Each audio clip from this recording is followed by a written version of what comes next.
नमस्कार दोस्तों, स्वागत है आप सभी का मेरे YouTube चैनल किस्सों का कारवां में। मैं हूं आपका दोस्त आनंद और लेकर आया हूं आपके लिए शेखावाटी के इतिहास की एक और कड़ी। जी हां दोस्तों, बताया जाता है कि राव लक्ष्मण सिंह के बाद उनके बड़े पुत्र जो थे राम प्रताप जी थे और विक्रमी 1890 के अंदर राव लक्ष्मण सिंह के पुत्र राम प्रताप जी को सीकर का राजा बनाया गया। उस वक्त उनकी जो आयु थी वो मात्र 5 वर्ष की थी। इनके बाल्यकाल के समय शेखावाटी के अंदर ख्वासवाल पुत्रों का बड़ा जोर हुआ करता था। ख्वासवाल मुकंजी, हुकमजी, चिमनजी, रामबख्श जी फतेहपुर, लक्ष्मणगढ़ और रामगढ़ के किलों को दबाकर बैठे थे। माजी राठौड़ जी की सम्मति से बड़ी मुश्किल से सिंगरावट, नेचवा सहित 50 गांव देकर फतेहपुर, रामगढ़ और लक्ष्मणगढ़ निकाले गए थे। राम प्रताप जी की माजी राठौड़ जी ही सारा राजकाज देखा करती थी। प्रजाओं से डरा धमका कर नजराना वसूल किया जाता था अन्य लोगों द्वारा, लेकिन कोई हल नहीं था। प्रसिद्ध दानी व उदार सेठ गुरु सहाय रामगढ़ में दान किया करते थे। उनकी कहानियाँ आज भी शेखावाटी के अंदर प्रचलित है।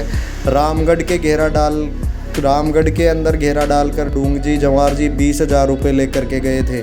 सेठ ने रुपए देकर रामगढ़ को लूट होने से बचाया। उस समय शेखावाटी में लूट के मामले आए दिन हुआ करते थे।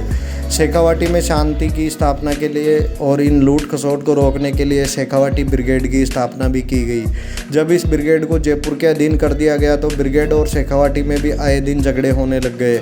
1943 में इस ब्रिगेड को हटाकर एकमात्र रेजिमेंट कर दिया गया, जिसका खर्चा अंग्रेज सरकार के मत्थे मंड दिया गया। इसी समय 1893 विक्रमी में बकतमल दरोगा और करीम खां जमादार मेजर फॉरेस्टर को सीकर पर चढ़ा लाए और सीकर पर तोप लगा दी। इस मुठभेड़ में 8-10 लोग मारे गए। यहाँ राजा राम प्रताप जी शाहपुरा मेवाड़ वालों के यहाँ विवाहे हुए थे। सीकर से धूमधाम से बारात गई थी। विक्रमी 1898 में राजा ने जनता का दौरा किया तो वास्तविक स्थिति उनको पता चली। इसके बाद रावत जी ने ख्वासवाल भाइयों की सम्मति राशि बंद करवा दी। अंग्रेज सदरलैंड से मिलकर सारे किले खाली करवाए। इनके समय ही डूंग जी को आगरा की जेल से जवार जी ने लोटिया जाट और करणिया मीणा की सहायता से छुड़वाया था। जी हाँ दोस्तों, इसके लिए एक अलग से वीडियो बनाया गया है। शेखावाटी के रॉबिन हुड के नाम से आप प्लेलिस्ट में जाकर देख सकते हैं। दुजोद के सरदारों ने रावत जी की बहुत मदद की थी। राम प्रताप जी ने शिक्षा के क्षेत्र में भी कार्य किया और बालकों की पाठशाला के 10 रुपये नियत कर दिए गए थे। विक्रमी 1907 में राम प्रताप जी भी परलोक सिधार गए और सीकर की व्यवस्था के अंदर जितना योगदान हो सकता था उतना योगदान उन्होंने दिया। जी हाँ दोस्तों, इसी प्रकार हम सीकर की अगली कड़ी लेकर आपके सामने प्रस्तुत होंगे। तब तक आप जुड़े रहिए मेरे चैनल किस्सों का कारवां से।